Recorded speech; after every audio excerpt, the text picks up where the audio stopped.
क्या आप जानते हैं देवदासी प्रथा जिसमें 95% महिलाएं दलित समाज से आती हैं, उसकी शुरुआत कैसे हुई? चलिए आपको बताते हैं। बौद्ध धर्म में एक परंपरा थी जिसमें घर की पहली बेटी को भिक्षुणी बनाया जाता था। लेकिन 12वीं सदी के बाद जब बौद्ध धर्म कमजोर हो गया और ब्राह्मणवादी ताकतों ने बौद्ध मठों और को तोड़कर उस पर हिंदूवादी स्थापना करना शुरू किया और ब्राह्मणवादी ताकतों ने बौद्ध विहारों और मठों पर कब्जा करना शुरू किया, तो इस परंपरा का स्वरूप बदल दिया गया।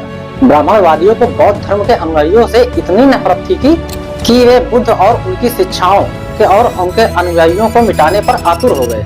हजारों बौद्ध मारे गए और कुछ अपनी जान बचाने के लिए जंगल में चले गए और जो बच गए उनको अछूत बना दिया गया।